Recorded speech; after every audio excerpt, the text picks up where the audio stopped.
Okay, so before we go into what I'm going to be sharing with you this week, Deborah wanted to have opportunity to share some good tag news. So we're always up for good tag news. So Deborah, Yes, I didn't do it when I came in because I was like, I'm so late. I got to quick do the data dump. But so as most, I don't know, some of you know that I've been doing Ho'oponopono for many years, which is very powerful, and it releases thoughts about other things, and a lot very similar in some ways to many of the things the goals of tag. But I've been doing it on Terry's family, the group that's here. So it's two adults, two kids, two dogs, and a cat that are here. And they came last week for a week. And they worked at the Renaissance Fair, and they're back this week. They'll be here next week, and trying to spend as much time because we haven't seen them for a year and a half. But in past times when they came the last time, I told Terry this will never happen again like this because I would cook for everyone, I would clean for everyone, I would watch the kids, the adults would go off and do their thing. And I'm like, not going to happen. Not on my watch and not with what's going on. I mean, that was a year and a half ago before Terry got sick. And so I explained to them before they came what what the rules were. But I also did lots and lots and lots and lots of tag healing work on them and stuff. And oh my gosh, it's a whole different ball game. It's a joy to have them around. Now, admittedly, the 3 and 7 year olds occasionally with my hip, I'm kind of like, I can't keep up with them. It's like, okay, I can't jump off this golf cart and come rescue the baby dolphin caught in the kelp forest. It's like 3 year old, you're the baby mermaid. Go rescue the baby dolphin.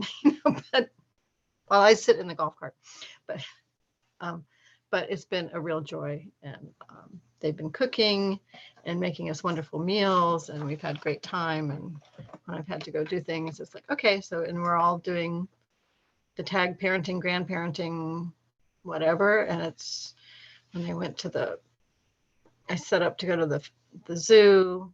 We have a little zoo where they have animals that people had as pets and couldn't keep and stuff. And it's a lovely zoo nearby. And then a corn maze because the kids are unvaccinated, so it has to be outdoors and separated. But I'm like, okay, I've set it up. Here's your tickets, but I'm not going. I'm exhausted. Go have fun.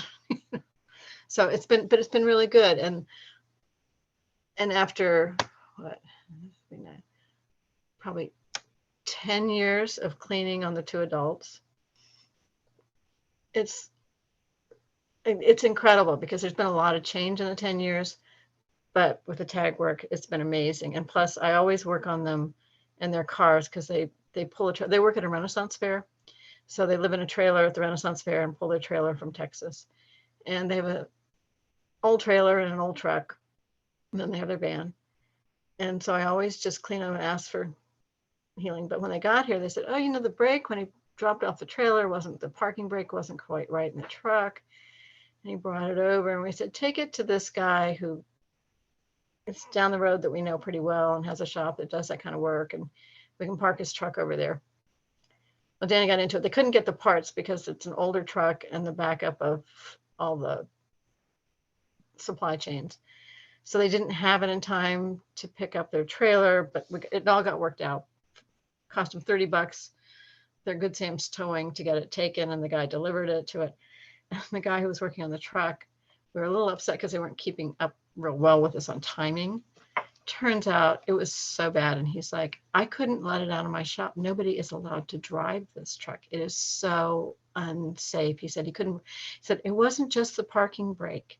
It was the brake fluid cylinder was leaking. And he said, no, you can't take it out of my shop, period. End of story until it's fixed.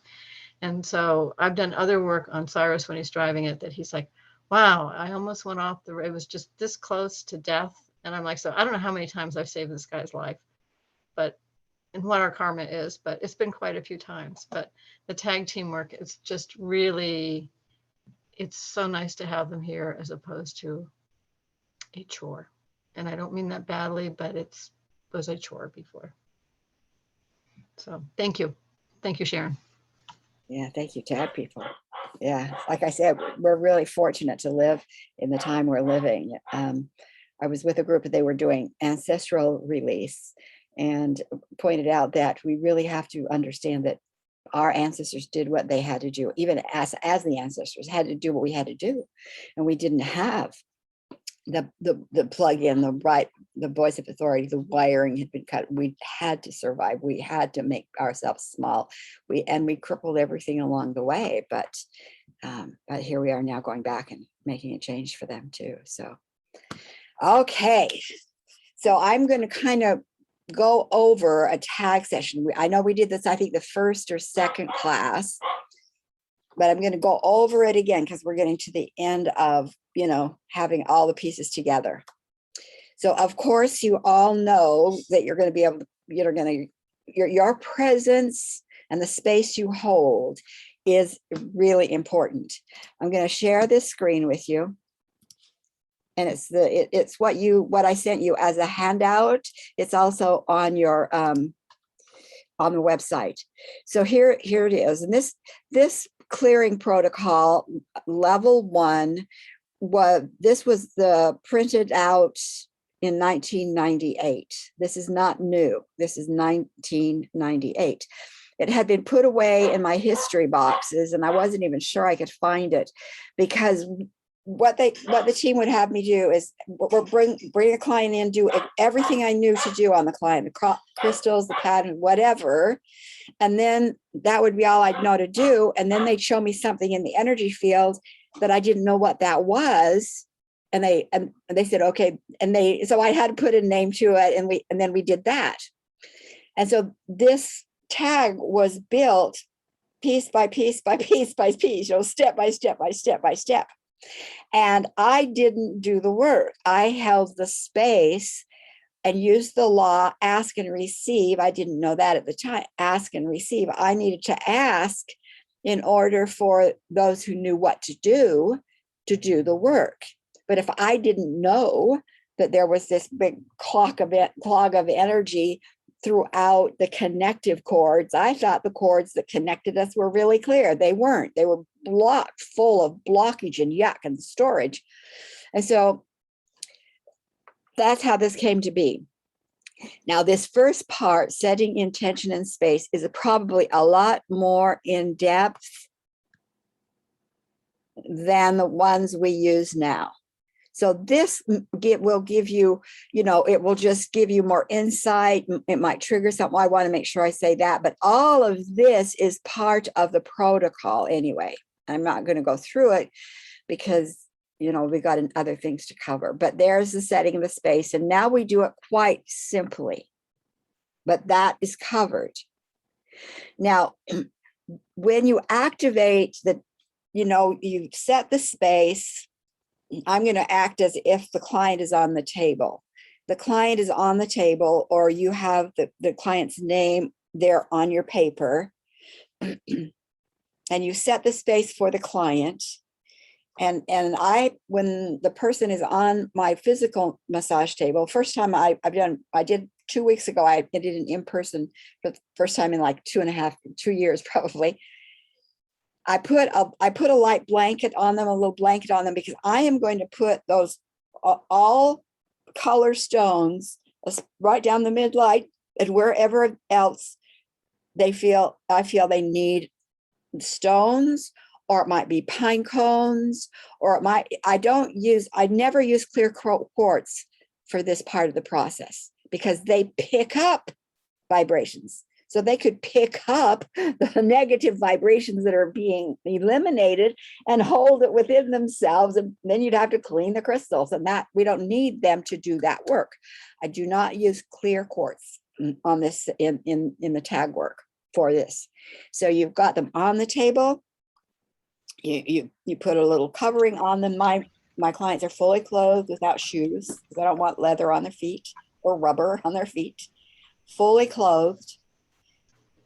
And now I'm going to put a little blanket on them to hold the stones, because otherwise they roll off. So you have to bunch up the blanket, put your stones and crystals.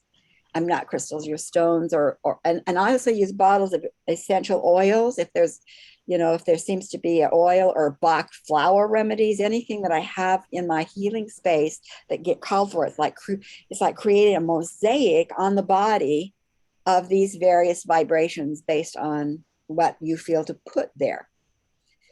then I go to the head of the person. And that's when I verbally set the space for them. That little, we're on the sacred ground, you're cocooned in, you know, you could even make it simple in a guardian circle. You don't have to go into detail, but you can make it whatever they're comfortable with. I'm calling in your guides, and all will be done. It will be done in your highest and best, whatever you feel to do. And I made the mistake when I first, because I didn't know, I didn't, I felt kind of embarrassed saying these things out loud because I didn't know these people. And I had a woman say, aren't you gonna keep me safe? Because she knew more than I did. And so I realized I had to speak it out loud. But you know, so I speak it out loud. I don't do it inwardly. Of course, inwardly when I'm doing long distance, but when they're on the table, I speak it out loud.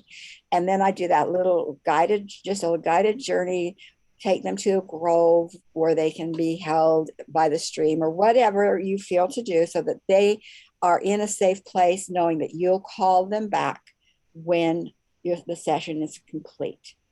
And that's what that now you've got that part set. Then that's when I go up to the crown chakra and connect myself in with the causal team and that connection to the tag team. And I activate the tag level 1 protocol. And I hold that space until I get a sense of, okay, we got it. This is the protocol that gets activated. They'll go over things and they go back over things, then they go back over things, and then they add more things. I mean, they go through this whole protocol, and some of it they go over and then they go through it again because things have changed. Now they go through it again. And you have this. So this is this is the document basically that you have asked and declared that this work be done simply by activating the tag level 1 matrix.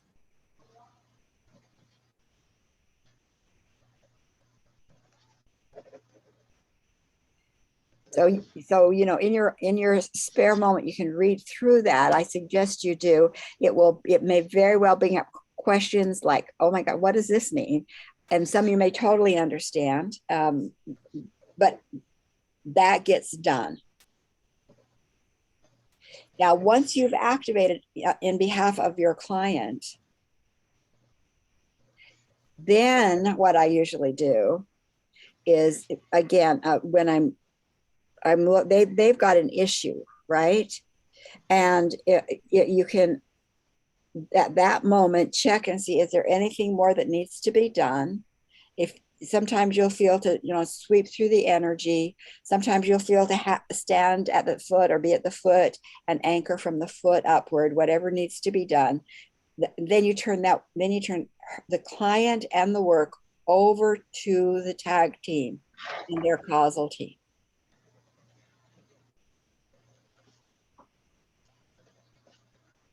Now, the next thing that we do in the tag level 1 that we haven't covered yet is the 11th hour protocol.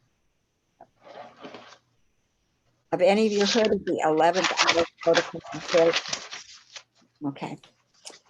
And the handout, and I'm not going to share that with you because I'm going to tell you it's simple. And again, but the handout is on the website, will be on the website with a video. When I began doing the tag work, what became the tag work, I knew that if I, you know, that there, by saying, when my clients would say tag and transform, that healing would begin. And I just accepted it, and they could feel it. They see something in the grocery store, a mother freaking out because their kid's not tag and transform that situation. Brings in the tag protocol, it brings in this protocol. It also, if you want to go further, deep 6 is we'll do the tag protocol and the PTO. So we didn't have the PTO to the degree we have then, but we do now. So when you declare that, things start happening. And I just knew that. Now I'm wanting to put together the tag work for babies, for babies. So now I've got to go over what I've assumed and see how does it apply to pregnancy and to birth and to babies. So that's when I recognized, I had to say, what do we plan? When we put together our birth plan, we have a causal team. Yes. So I went, some of this I kind of knew or did know, but I didn't assume it. I went and asked again, make sure I was correct. So we each have a team that we call together to help us design our plan for an incarnation. Yes.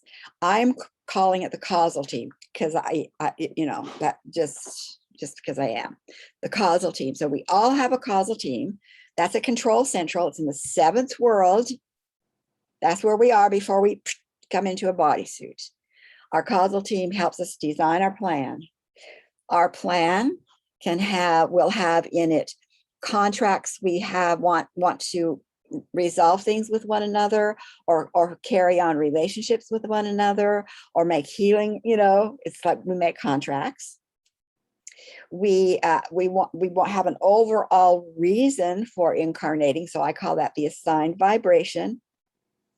We get that by color, the assigned vibration. Like if it's green, that person's here to know what love is and what love is not. To get out of the trap that love is, you don't have any boundaries and you serve forever. That's love. No, that's not love. So if they're clear green, they're here to get rid of what has trapped them. So what's love, what's not love? If they're yellow, they're there to get clear and hold a clear leadership energy.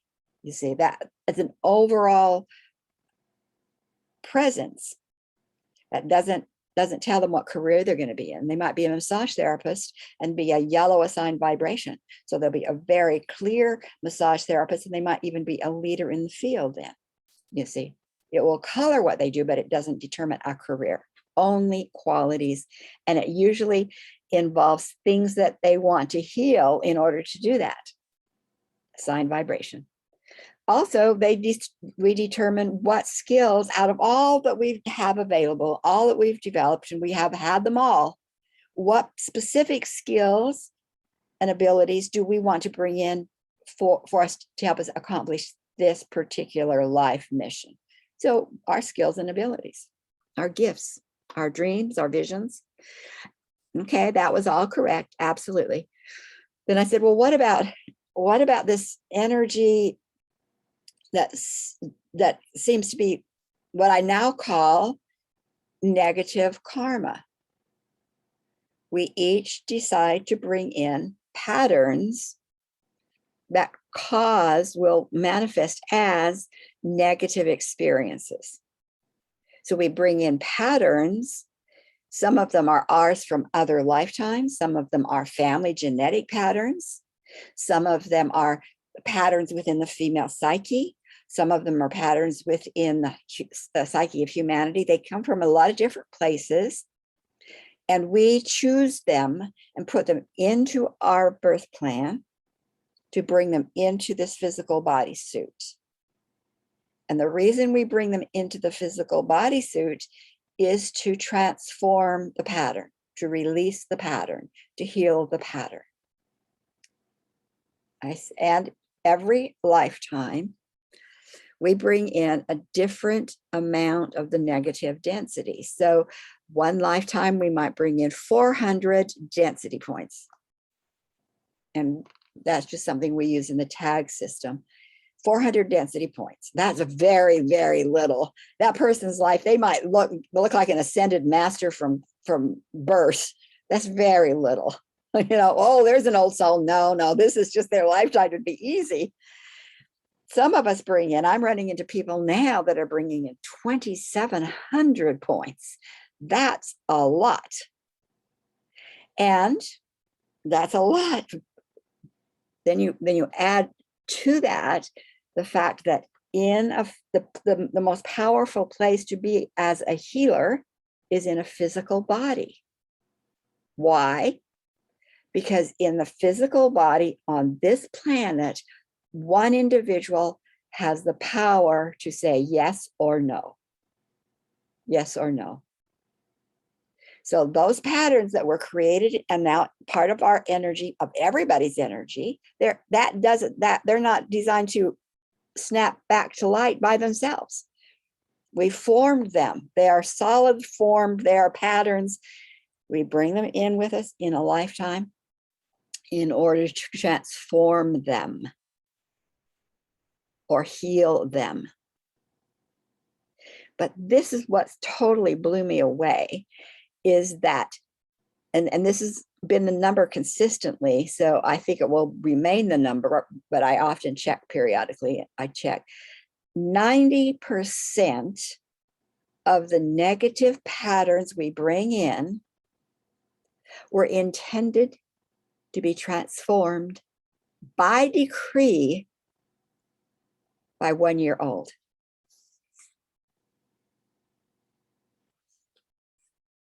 So when we activate tag matrix, or even some of the other healing modalities, may very well be targeting those patterns that are marked. They're marked, they are known, it's not a mystery.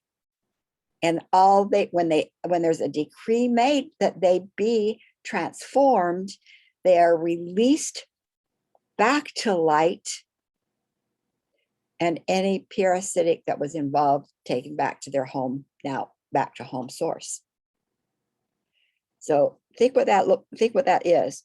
Let's say that when I started, probably 900 was average. That was high average. Anybody above 900, I didn't think would even ever come to me, because they wouldn't even know or see or think. They were too numbed down. So 900, if a person came in with 900 density points, and 90% of that what was intended to be released, that would leave them with, would that leave them with 100 density points? 100 from age 1, they were intended to only have 100 density points, which might have been like 10 patterns. We leave with the intention there again is for us to step up to the plate, to stretch our muscle, to take charge, because that's what this planet's about, to take charge so that we say no to outsiders, first of all, and then no to patterns that we no longer want. Those patterns, had we maintained a connection to our spiritual gifts, our understanding, our spiritual moms and grandmas and our villages, etc., the patting of the little back, the rocking of the little babe, the holding, all of those times of touch would be intentionally clear, the marked patterns. It wasn't done. So of course that's in the baby mentoring, right? Magic baby mentoring, that's got it in there for the parents to know that and to act on it. Well, I had a 93-year-old client, and she came to me, she said, I don't really understand quite what you do, but I kind of like talking to you, but I don't want to get cancer or anything like that. I just want to go to sleep, and that's it. So if you can kind of keep my energy so that it doesn't go into cancer, I'm happy, because I like talking to you. Okay, I said, okay, that's good. I like it too. She was doing great. We would have been working together for probably 2 years. And all of a sudden, after the baby mentoring thing, I went, oh my gosh, my 93, 94, 5-year-old friend now, she's going to one day go to sleep and not wake up. And where is her negative patterns going? And I went, oh my gosh, we don't have to, we got to get on this thing. So that's when I developed the protocol called the 11th hour. Every one of us past 1 are in the 11th hour. We could die at any moment. We've passed the time when that was to be done. So the 11th hour is, again, it's just a protocol that you activate. And usually I activate that after I make sure that the matrix is going well. Then I call in the causal team and the team that can help with the marked patterns and activate the 11th hour protocol. Okay.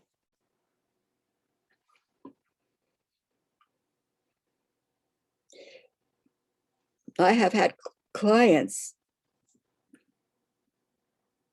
who tell me that all the things I do when I'm at the table and what I'm doing at the table, I'm not at the table at all. I'm down there sitting in my chair doing my work, but they feel those healers at the table.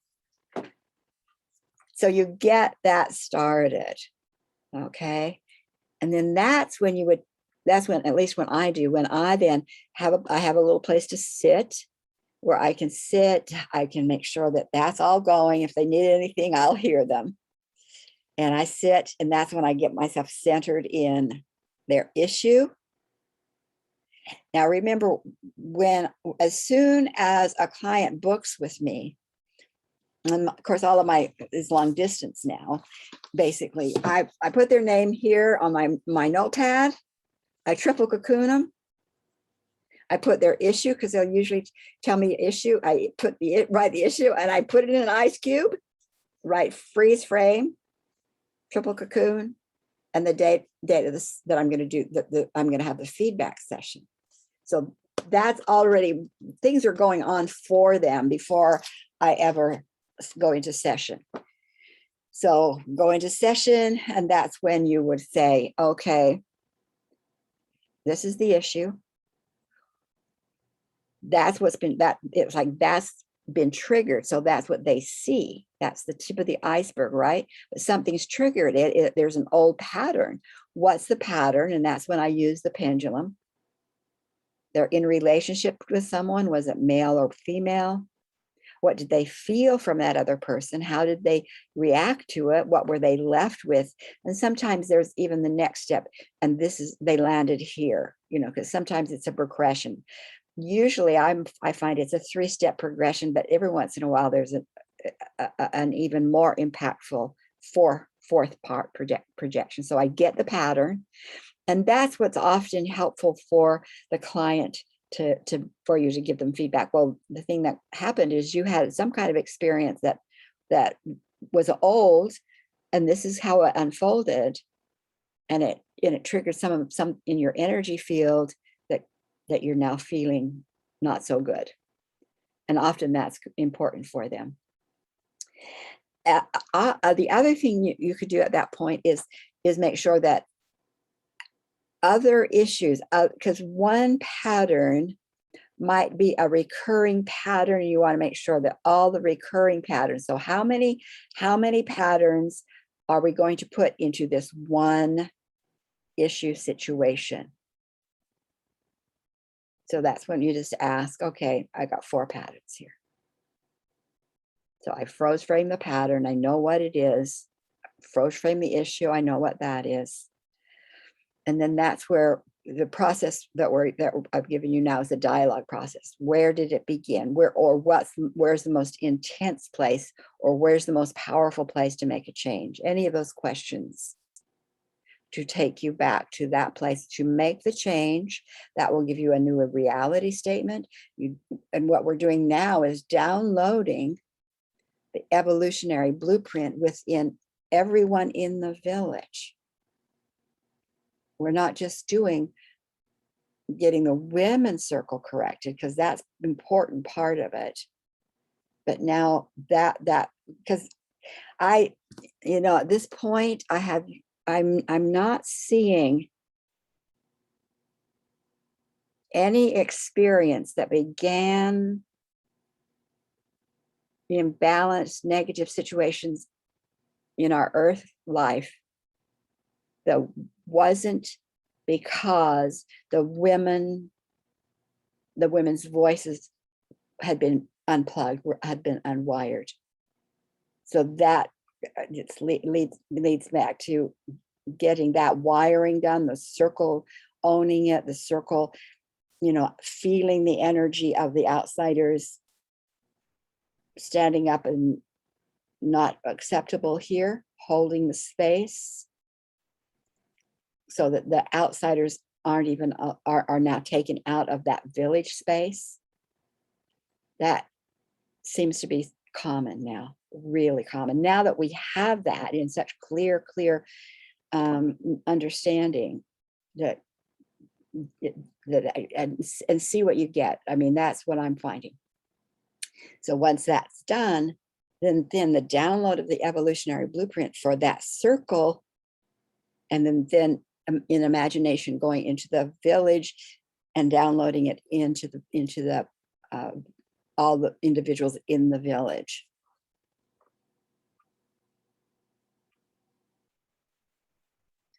And then at that point, then whatever's the reality shift, you come back so that the pattern, you can basically say to the energy of the pattern, we're complete with that experience. This is the replacement, the reality shift, and the energy of the pattern's gone. And that point, and at that point, you know, you've done your piece, they've done their piece. I like to go and kind of kame the area energy, you know, whether you're doing it in your mind and sending rainbow energy through the body. When they're on the table, I go and I move the energy with my hands, or I have a rain stick. I might use the rain stick. I use sound. If you have sound, you can use sound to kind of kame the energy and seal it. When you understand the great amount of energy movement that happens just within that tag matrix declaration, then you can see the value of having those stones, nature objects, essential oils, Bach flower remedies that are vibrating and they're not moving. They are physical. It's a physical cocoon to which the body itself can realign as the work is done. So they're really important. And so that's why at the end, when I'm bringing my client back, again, this is, this is in a personal session. It's not quite the same in long distance because I have them hold, if they want to, they can put stones and things around them. But when you're working in person, when you bring them back, before you bring them back, you just say, I say something like, stay in a very quiet place where you're at, because I'm now going to take off the stones and the oils. But I want you to know that the vibrations of those stones and those oils will stay with you, and they will. Otherwise, it's like ripping off the Band-Aid. And it's psychically they can feel it. So you let them know that now you're going to take off the stones, you're going to take off the oils, so they can just be, but the vibrations will stay with them. So you move those all off.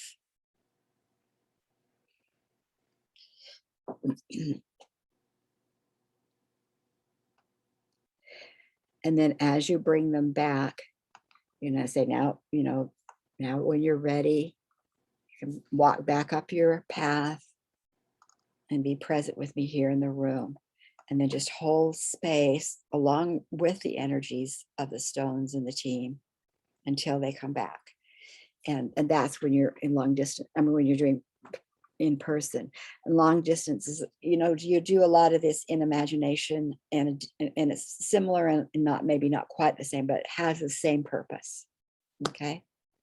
And then that's when, when I, with the long distance, then I have all the information captured on paper, so that's when we have a Zoom call set up. That's when I sit with them and say, okay, this is the information I have to give to you. It's not unusual. It depends on you, what other things you might want to add. Like, I don't open myself to be like a medium to get information from their loved ones. That's something I chose. I didn't want to do. I felt there was too much already I needed to do to heal. But if that's something that really that you love to do, you might want to include that. Whatever it is you love to do, include it in this. Now, I did, as I said, I did a in-person session. There wasn't time for an evolutionary blueprint. There wasn't. And she wasn't new. so I did the basic session. And then I said to her, let this settle with you. Let this shift settle with you. And we now have available an evolutionary blueprint session that if and when you're ready. So I sent her, that first email that I send out to everybody to say, this is basically what it is. So I sent that out to her and said, so I know it'd be really an addition for you, but let's let this session. I don't think we're going to put them together. I just don't think we will. I think it will be a standalone session within the work when the person's ready. You see, and for some, they may do 2 or 3 or 4 sessions before it feels to you like, okay, now they're ready and energetically they're ready. Okay, so I'm going to open up, and I know I've done all the talking, but I have 3 questions. okay, go for it, Jaylyn. Okay.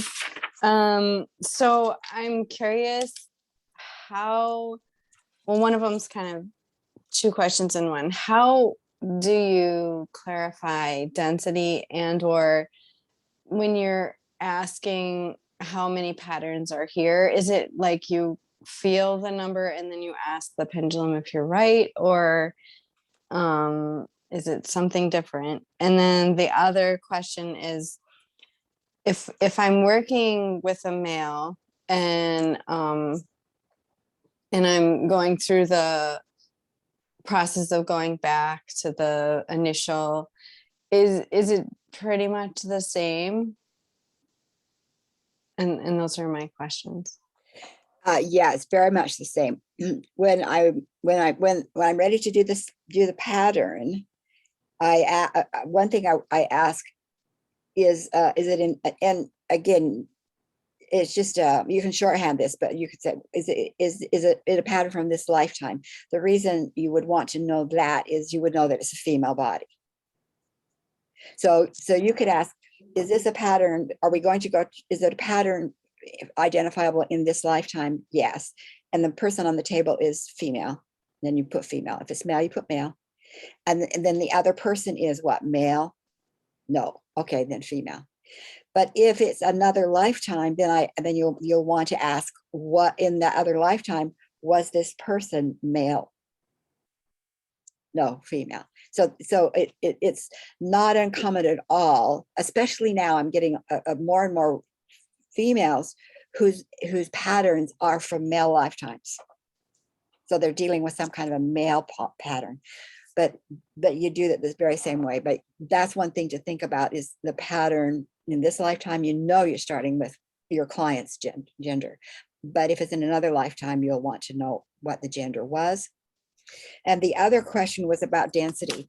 The density comes in a lot of different ways, and that's why I just call it density. It can be patterns, it can be contracts, it can be the energy stored from the experience.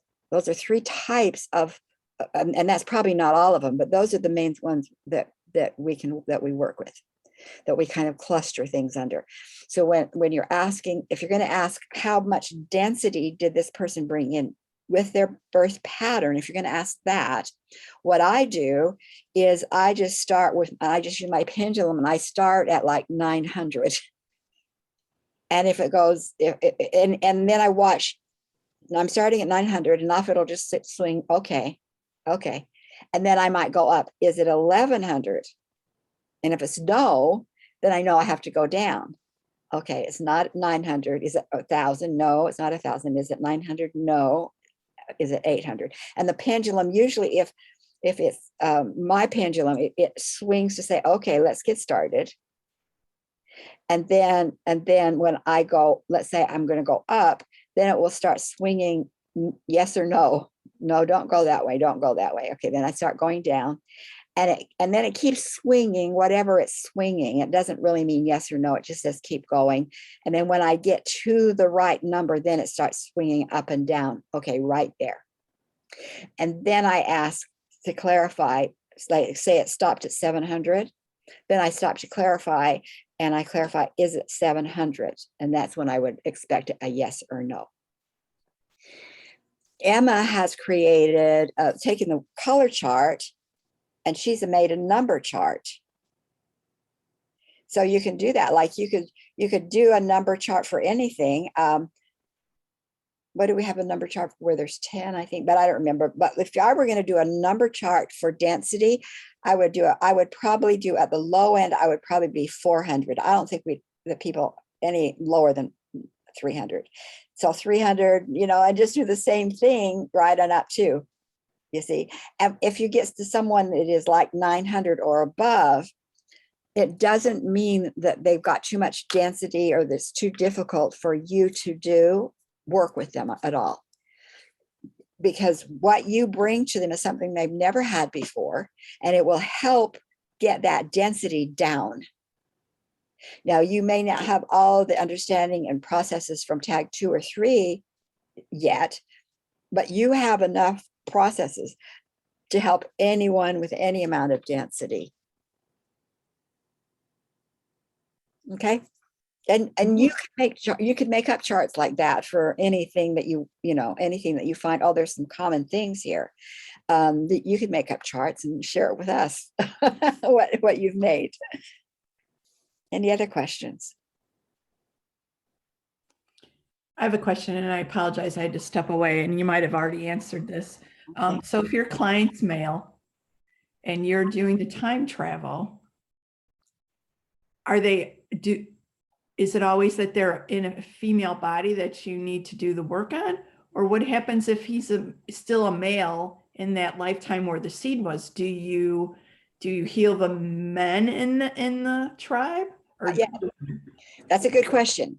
So let's say that the client on the table is a male, and the patterns in a male body, and it's very common. They've had some really awful things happen to them, and now you're going to go back in time, and you're going to go back in time, and you go back and okay, they're showing you he's in a male body, and he's 5 years old, and he is absolutely under the control of a parasitically influenced male, not just a male, but a parasitically influenced male authority figure.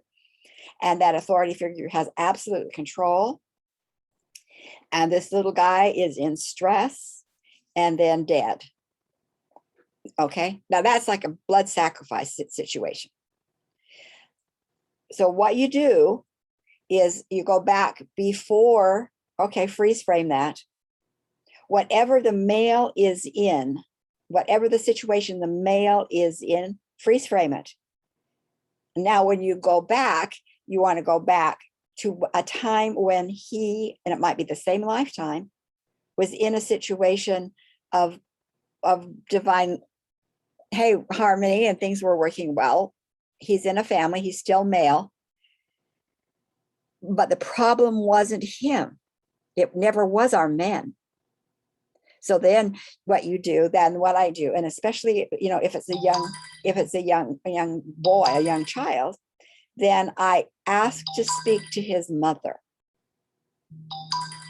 And I say to the mother, you have amazing kids. You have a beautiful home. And I'm here from the future because of your son. Because I'm here to bring back some gifts you didn't have in order to keep him safe. Will you call the other women of the village? Have the men take the children and take care of them and love them while the sisters go to there. And that's because the problem was never the men. It was the inability of the women to be acknowledged and heard this way when the outsiders came in. Good question, Susan.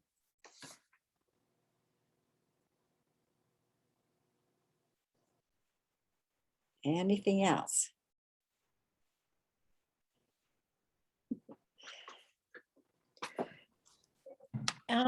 This male female body stuff.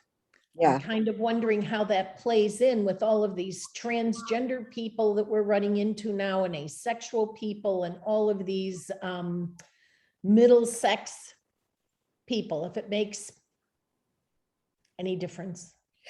It's just total reflection, I think, of how we have lost purpose of what the bodysuits were about.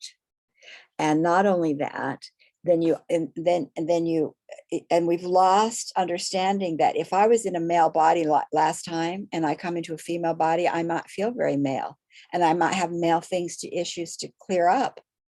And we don't understand that. And so I feel like I'm a male in a female body, and there's reasons for that. And there's nobody there to say, well, what's that about? And is there healing to be done? I mean, we've lost the understanding of life purpose, of mission purpose on the earth, of purpose of bodysuit on this earth. And we've lost the ability and discounted the ability to work in that spiritual realm to get understanding and say what's going on. And then you run into the fact that, I mean, then you have, on top of that, you have the outsiders who are absolutely committed to chaos within the bodysuit's identity in order to do whatever they can do to take away the value of a female body and the value of a male body and what they're supposed to and what they're available to do. And so for me, you know, and I have my granddaughters. I don't know if she would call her. I think she thinks that she's lesbian. I think that's what she's settled on.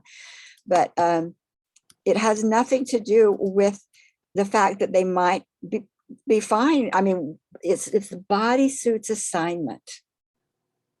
It's most important. So if a soul is born into a female bodysuit, that bodysuit was intended to be able to have the voice of authority, to know how to design, to know how that design would be impactful in a good way. And that remains with that bodysuit. But everything else is already in place to confuse the mess. So to me, it's just part of the outsider's influence. And it has nothing to do if it's right or it's wrong, really. I mean, it's just such a confused energy field.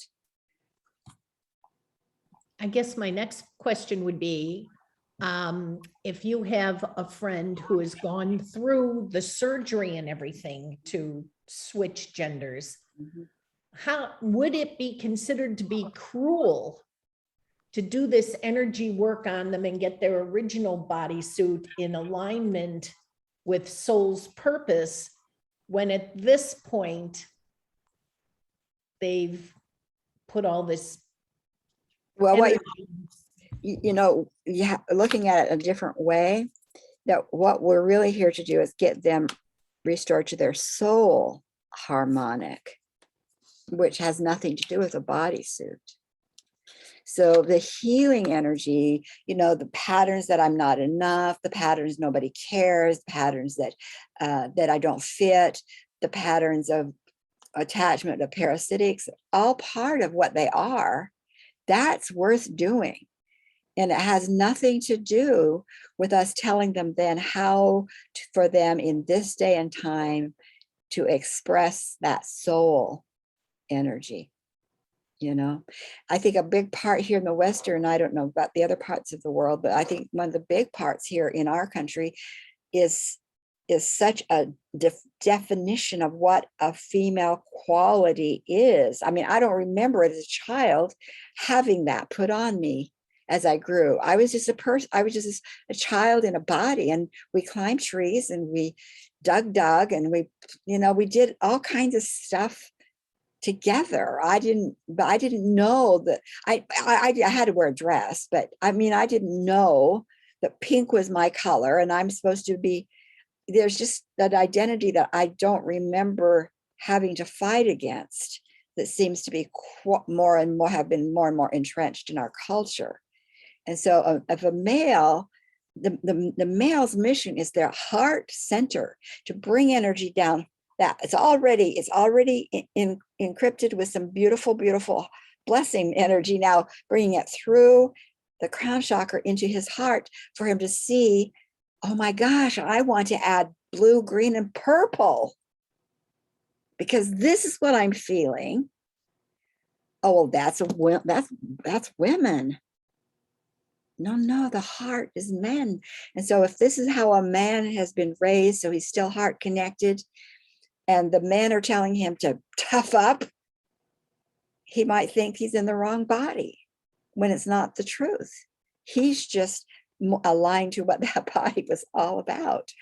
You see, so it's such a mix out there that the just getting garbage out of the way, so that the soul can sing the song. And if it chooses this body to sing it through, it chooses this body to sing it through. You know, my granddaughter may never want to step into saying, you know, well, she would, but, you know, she may not. I'm assertive, and that would be called men energy. It's not male energy, but, you know, I'm not talking about that with her at all. I'm just like, whatever is in the way of her soul song, whether it's patterns, storage, contracts, outsiders, out of the way. And she'll figure out what her soul song is going to be and how she's going to express it. That's what we want.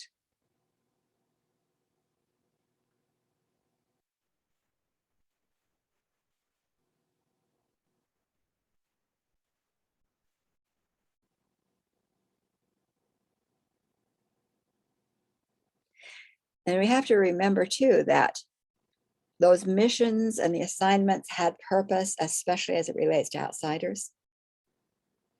The female body was free of ownership. Therefore, she could be the authority. The male body was totally owned. Therefore, he was kind of this distraction. That's who they thought was here, right?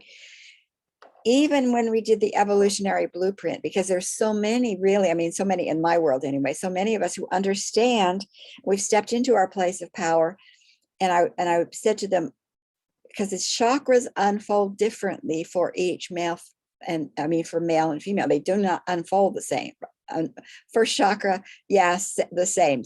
Second, not at all. From that point on, no, up for grabs because of their purpose. And because I think we're going to reach a time when the outsiders are so gone that we'll both be more like that. What we talk about, you know, let's bring the male female together. Right now, the men have the back, the women are decreeing.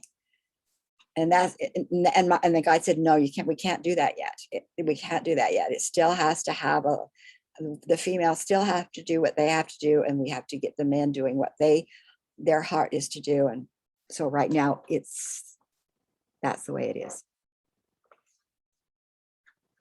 So your assignments, if you choose, between now and next week, is to go, you know, the shortened tag session is on the website. This, I mean, you know, we've fleshed it out a lot, and it could go back to simple, is to go ahead and continue to practice it on yourself, on somebody else.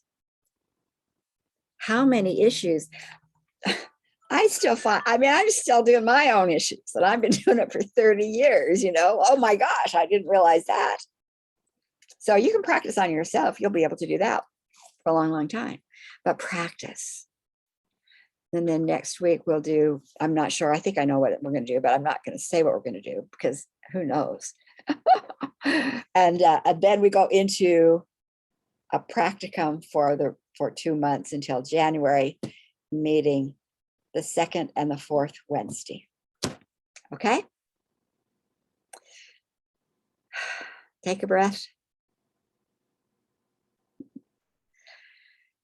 Let's just send everything that we're learning out there into the world to give hope and to let people know there are answers, and let people know that it isn't hopeless, that we aren't going down, that there is joy and delight and camaraderie and new beginnings. So that this new moon shining on everyone shines that message and more everywhere it touches.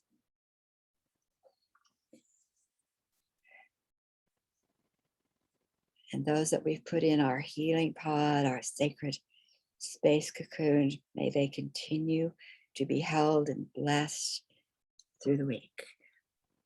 And if you feel intuitively to touch in with them, ask what's needed, answer the call. So it is. Okay. Been great. I be glad to see you when we see you again. Okay. By the way, I put the 4-hour workshop that is included in this. It's on the website. So when you have this video, you'll have access to the 4-hour workshop that we did on Saturday. Okay. Much love, everyone. Thank you. Bye-bye. Bye-bye. Thank you. Thank you.